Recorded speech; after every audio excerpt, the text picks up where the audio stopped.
দর্শক, বাংলা মোটরে বিস্ফোরিত হয়েছে ককটেল এবং এই মুহূর্তে সাধারণ মানুষ কিন্তু সেই ককটেলকে নিয়ে এই মুহূর্তে আমার হাতে যে দেখছেন যে ঠিক বাবুল পান পরাগ দিয়ে মূলত এই ককটেলটি বানানো হয়েছে এবং যেটি কিছুক্ষণ আগে এখানে বিস্ফোরিত হয়েছে। যে স্থানটিতে মূলত দর্শক দেখছেন যে এই আমার হাতে যে উপকরণগুলো দেখছেন ঠিক এগুলো দিয়েই কিন্তু মূলত এই ককটেলটি বানানো হয়েছিল, যেটি এখানে বিস্ফোরিত হয়। প্রথমে মূলত এখানে যখন আসলে বিস্ফোরণ হয় তখন সবাই ভেবেছিল যে হয়তো বা এখানে গাড়ির চাকা বা কোনো টায়ার ব্লাস্ট হয়েছে, তবে পরক্ষণে কিন্তু যখন ধোঁয়া ওঠে তখন কিন্তু মূলত মানুষের ধারণা বদলে যায়। তখন তারা ধারণা করে যে আসলে ককটেল বিস্ফোরণ হয়েছে এবং তৎক্ষণাৎ মানুষের ভিড় এখানে জমে যায় এবং দেখছেন যে উৎসুক জনতার যে ভিড় সেই ভিড়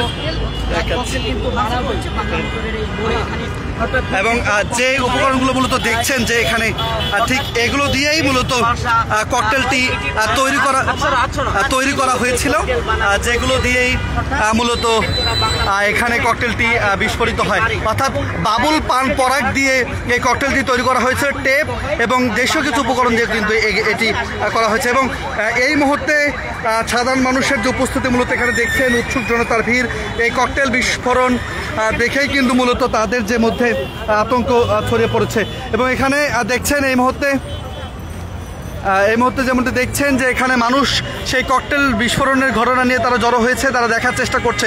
অর্থাৎ আসলে এখানে যেহেতু বড় বড় বেশ কয়েকটি বিল্ডিং রয়েছে, কোথা থেকে মূলত ককটেলটি পড়েছে বা কেউ ছুঁড়েছে কিনা, কিন্তু মাটি থেকে যে মূলত এটি ছোড়া হয়নি বা বিস্ফোরণ করতে যেহেতু জোরে আঘাত করতে হয় এই ককটেলগুলোকে, সেই জায়গা থেকে কিন্তু কিভাবে বিস্ফোরিত হয়েছে সেটি কিন্তু এখন পর্যন্ত এখানে কেউ দেখেননি আসলে।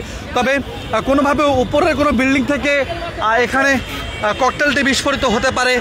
এখানে যেহেতু পুলিশ বক্স রয়েছে, সেই পুলিশ বক্স উদ্দেশ্য করে হয়তো বা এই ককটেলটি বিস্ফোরণ করা হতে পারে কিনা সেটি কিন্তু এখন পর্যন্ত আমরা বুঝতে পারিনি। তবে যেহেতু এখানে পুলিশ বক্স রয়েছে এবং পুলিশ বক্সের পাশেই রূপায়ণ টাওয়ারের সামনে যেহেতু এই বিস্ফোরণটি ঘটেছে, সেই জায়গা থেকে আসলে পুলিশ বক্সকে উদ্দেশ্য করেই এই ককটেলটি নিক্ষেপ করা হয়েছিল কিনা সেটি কিন্তু না। আমরা যদি দেখাই যে ঠিক এই স্থানটিতে মূলত ককটেলটি বিস্ফোরিত হয় এবং এখানেই এই স্থানটিতে ককটেলটি বিস্ফোরিত হয়, এখানে কিন্তু ধোঁয়ার একটি কুণ্ডলীর সৃষ্টি হয় এবং তখন এই জায়গাটিতে মূলত যান চলাচল স্বাভাবিক ছিল, এখনও স্বাভাবিক রয়েছে। তবে দেখছেন যে উৎসুক জনতার যে ভিড়, সেই ভিড় কিন্তু মূলত এখানে জড়ো হয়েছে। তারা এই ককটেলটি দেখছেন পানের যে কৌটো দিয়ে, অর্থাৎ পানের জর্দার যে কৌটো দিয়ে মূলত ককটেলটি তৈরি করা হয়েছে, সেই বিষয়টি কিন্তু এখানে আমরা লক্ষ্য করছি।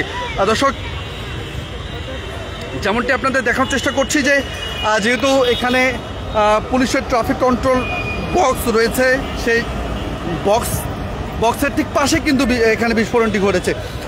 যে কোনো সময় এখানে যেহেতু ককটেলটি বিস্ফোরণ হয়েছে, কেউ হতাহতের ঘটনা না ঘটলেও যখন আসলে ধোঁয়ার কুণ্ডলিটি উঠেছে, ককটেলের যে ধোঁয়া, সেই ধোঁয়াটি যখন ছড়িয়েছে, সেই জায়গা থেকে কিন্তু কিছুটা আতঙ্ক বিরাজ করছে।